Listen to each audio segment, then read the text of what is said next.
So today the target is yellowtail kingfish, one of my favourite species, and they're so good because you can catch them using a range of different methods. But for today, it's all about catching them with live bait, and that's the first part of the puzzle that we've got to get done. So right now I'm sounding along, trying to find the bait. We've got sabiki jigs, a sinker to get them down. We'll jig the bait and then head off fishing.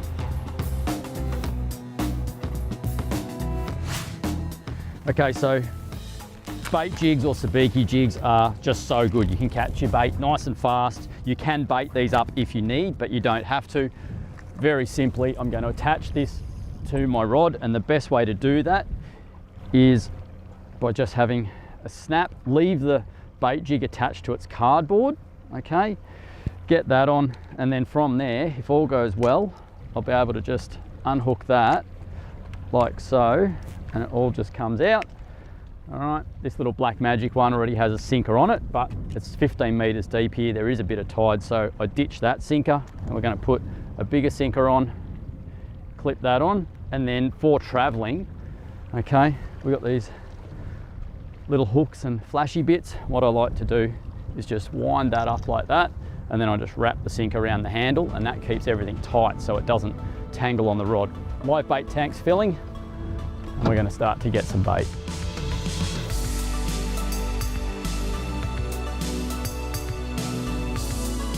There we go, that's exactly what you're looking for. That's all bait on the sounder right there.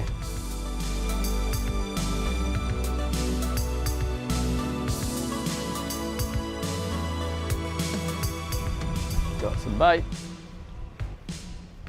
All right, that's a yakka.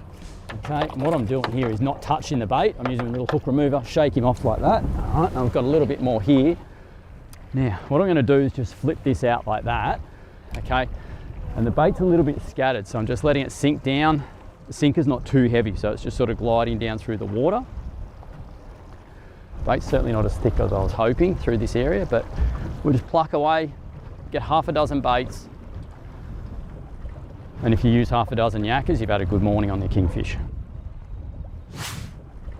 So when you're trying to catch bait, if it's not really thick, a good trick is, if you're like me fishing on your own, stand here, rod in hand, bail open, holding the sinker and the line like this.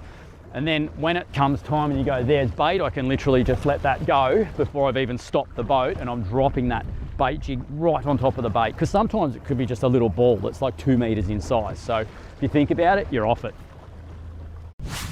Another good trick when you get them on is to just wind slowly. A, you don't tend to rip them off the hook, but B, if you wind it slowly as that fish is fighting, these other bait jigs are flipping around, and you can quite often load up and end up with, you know, 3 or 4 baits in one drop.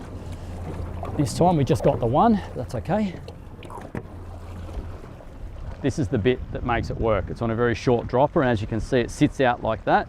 And as this jig goes through the water, that bounces up and down the glow bead, the tiny little chemically sharpened hook. It just looks like a little bait fish or a shrimp, and the fish love it. Really good way to fish this. Obviously, I like a bait caster because I can thumb it down and stop it when I want. If you're going to use spin gear, which I've used today to show you, right, I just feather it down, pinch the line, feather it down, pinch the line, and it's usually right when you stop that the fish will climb on it. Just keep doing that, and then if you get a bite, you snap that over and you've got him on. Here we go, here we go, here we go. That's a nice big yakka too. Same thing in the tank. All right, so we've got enough bait in the tank. Now it's time to go and get set up and start fishing for a kingfish.